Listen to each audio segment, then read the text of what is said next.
Good afternoon and welcome. My name's Melinda Krebs. I'm the Transition Staff Developer for Lincoln Intermediate Unit, and this is the LIU LearnOn webinar series. Today's presentation is on College for the Student with an IEP. We're talking about entitlement versus eligibility. I just want everybody to know that this is a team effort, this LearnOn website from LIU12. You can see all the people here. This is their contact information. And at the end of today, you're going to have access to this PowerPoint. If you have any questions about anything, please do not hesitate to reach out to people here at IU12. There are a few things to quickly go over. You will notice that your chat and microphone and camera has been disabled. You're going to need to use the Q&A if you have any questions. Just a reminder, everybody can see the questions that you're going to ask. You may raise your hand if you would like to use your mic. At the very end of this, there will be an ACC 48 credit for you to share, or to get credit for. And that link will be shared out at the end. That is for your Pennsylvania educator. All of the webinars are archived. It's a bit.ly. There's the link for that. You can also find that on our resource site, which is on the LIU LearnOn site. Every school district now has a continuity of education plan. Part of that, no matter if you're doing the remediation part of it or the continuing education part of it, everything that is done must also provide equal service to all students. This would be students with an IEP, which we're talking about today, but also the connectivity issues that some families face during this COVID time that we're in right now for instruction. Just as that has changed our expectation of learnings, we also need to remember that less is really more. I think you'll find that in the PowerPoint today, there's a lot of information, but I'm going to try to go through it quickly so that if you have a question, you can come back to it. You'll know how to get in touch with me. Remember, if you use video, try to let students see your face. Limit your time on screen. Try to be very clear and get the point and have things organized. So hopefully that's what I've done for you today. I want you to learn about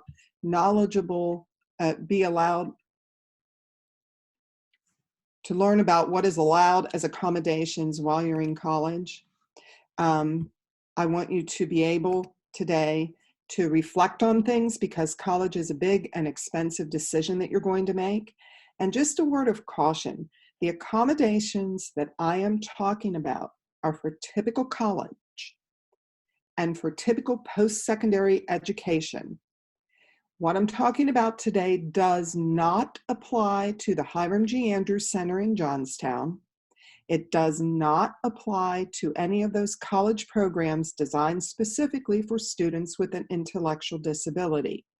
I'm talking about traditional college. Now, right now, this environment that we are in is a great time for transition. And I say that because I think transition as a whole takes a little while for people to sort of wrap their head around the differences. And the differences in school, when you are in public school, when you're school-aged, you are entitled to things. When you graduate, that very next day, you fall under eligibility guidelines. That's because there are different laws. IDEA is the law for during high school. You're entitled to things. After you graduate, you need to be eligible for things. That's through the Americans with Disability Act and Section 504 of the Rehabilitation Act of 1973. Now, I don't want you to think that Melinda just made up all of this today. This information came to the York County Transition Council and was presented by these two well-respected women in York who provide disability services. Lori Shoemaker is at the York campus of HACC, and Linda Miller is at York College of Pennsylvania. This is information that was presented to parents, students, and teachers in York County back in November of 2019, and I am presenting this information today with Lori and Linda's acknowledgement and understanding that I'm sharing this out with everybody. So what about that IEP in college? An IEP actually ends after high school, but it's still a document that can be used, and it becomes part of the documentation that you're going to need in college, along with the most recent evaluation report and possibly also information from your doctor. It is very important to realize that for the student in college, receiving services is up to the student. The student has to self-identify to the Office of Disability Services, and they have to be able to use accommodations independently. Now, here are some tips. Students right now should be participating in IEP or 504 meetings. If that is not taking place in the brick and mortar building, it should be happening on Zoom. Participate in your IEP meeting on Zoom. Students need to start practicing self-advocacy skills. They need to make sure that the courses that they are taking in high school are actually going to benefit them when they are in college. So if you're on this call today and you're a student or you're a parent and you have a student at home with you now all the time, consider this. If you're a teacher, you know your students. Can that student self-advocate? Can that student discuss their disability? Do they know their strengths? Do they know their weaknesses? Do they know the academic impact of their disabilities? Do they understand what it is that they need to ask so that they will have help? While you are at home, it's the perfect time to start working on some of these things. Time management and organization is something that all students can benefit from. Right now, how organized are you as a student? Are the students that you are working with?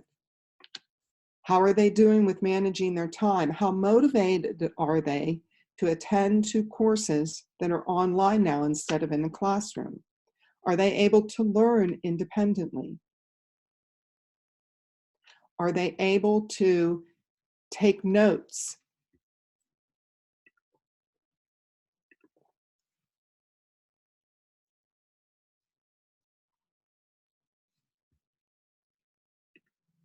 I wanted to see what all the chat was about, sorry.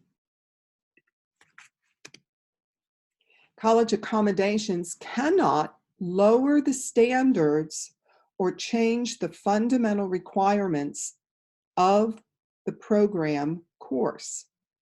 So that little graphic there shows you, this is different than how it was in high school. Here's an example.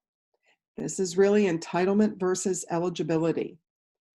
College accommodations must be reasonable, and that word is used in the Americans with Disabilities Act. A student may have extended time on a test. A student may have limited distraction for their testing. So if they don't like to take a test in the room with 30 other students, they may go to the Disability Services office and take the test there. They may have lectures recorded. They may have a note taker take notes for them. They may ask for a book in an alternate format, like an audiobook. There are some buts. These are things that are not counted reasonable, and this is still entitlement versus eligibility. You cannot have a word bank for a test. You may not have a modified test. You may have extra time, but not unlimited time. You don't get to take something over again. If you have a behavior plan now, and in that behavior plan, you are allowed to leave a classroom for a little while because you just need a break and then come back to the classroom, you don't get to do that in college. You don't get to have more time to complete an assignment than anybody else in class. If I look at this list that you're allowed to have in high school, Extended time, yes. Unlimited time, no. Limited distractions, yes, you may take your test in another room.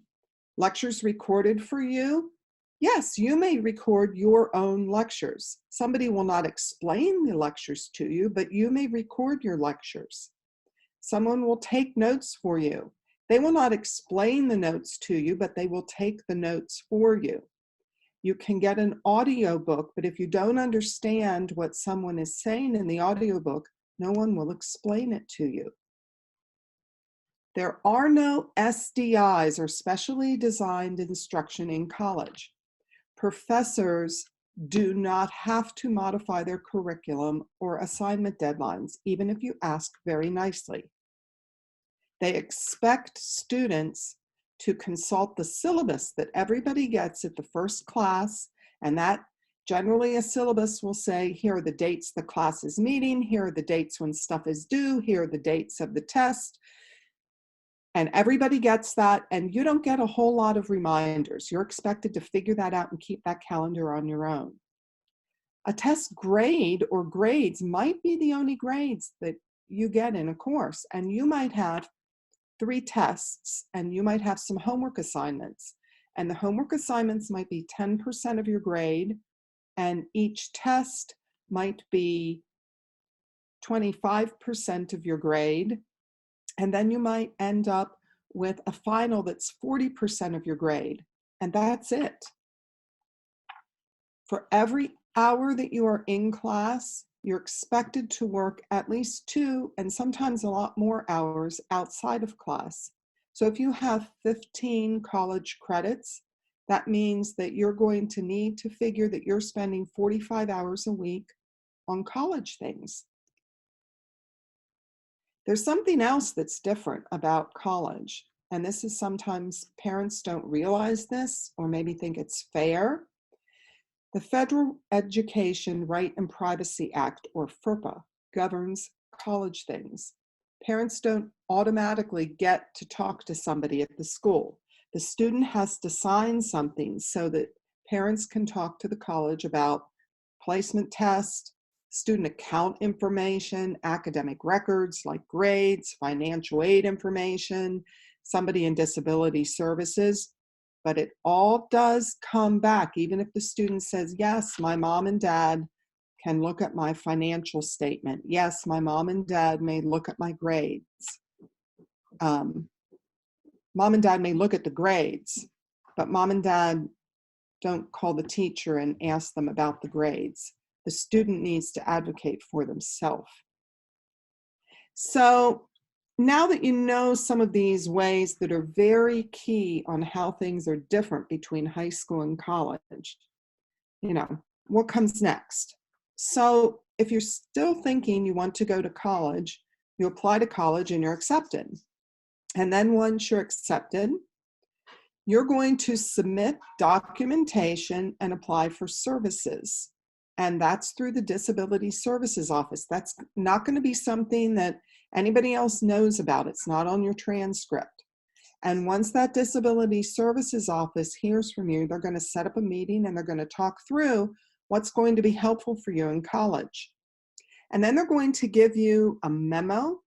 It might be a letter, it might be a little card, and you're going to keep that card or letter. And on your first day of class, you're going to take it with you to your writing class and show the writing teacher, I'm allowed to have extra time on tests. I'm allowed to take my test in the Disability Services Office. You're going to keep that letter and you're going to take it with you to your Math 101 class and show it to the math professor. But asking for that extra time ahead of test, that's up to you, the student. You have to go to the teacher and say, I'm going to need extra time to take the test that's coming up next week. I've made arrangements with Mrs. Miller at York College to go do that. And meanwhile, you've already emailed Mrs. Miller and told her you're coming to take the test. And the teacher knows that the test is going to be on a certain day at a certain time. So it requires a little bit of organization on your part. When you were in high school, your teacher probably helped you with a lot of those things. The student needs to access their accommodations independently, and I just gave you an example of that. The parent does not call and tell Mrs. Miller that the student is going to be taking the test in the room. The student needs to do that. So after that acceptance, and you've decided that you're going to send things to the Disability Services Office, they're going to need a copy of your most recent IEP and your evaluation report, or your RR, your reevaluation report. They're going to need any comprehensive psychological evaluation testing that's part of your educational record. It is possible that they will need information from your family doctor. Once the school has all of that information, and once you've met with disability services, the rest is really up to the student. They're going to meet with that disability service person. They're going to learn how to manage their time. But first, I would just ask everybody listening into this to consider, is college the right thing for each student individually who has an IEP, who says they want to go on to college? Is it the right thing? Because now you can make an informed decision, and college is not an easy decision for anybody. There are many people in college who don't have IEPs, who struggle with time management and day-to-day operations of life. It's expensive, and it does require coordination on the part of many people. So if you have an IEP, it's not that you cannot go to college. You should go to college if it's the right decision for you. You just want to make an informed decision, and I hope that this webinar has helped you with that. So if you have any questions about the webinar, you know how to get in touch with me. Tomorrow, I am going to open my Zoom room for office hours at 11 o'clock. I'm available for questions then, or give me a call on my work cell or email me. There are many more opportunities for staff, for parents, for our people in our school districts, anybody who wants to access the LearnOn IU12 website. There's the information. That's what that front page looks like. Please remember, hang on at the end of our presentation here. You will be given a link for an evaluation of the webinar, and also the form to fill out for your ACT 48 credits. So again, there's my contact information. I don't know if we have any questions. Do we? There was nothing in the question and answer pod, Melinda. Okay, well, if there are no questions right now, you know how to get in touch with me. I look forward to helping you if I can do that. And thank you so much for tuning in today. Hope to see you again soon. Bye.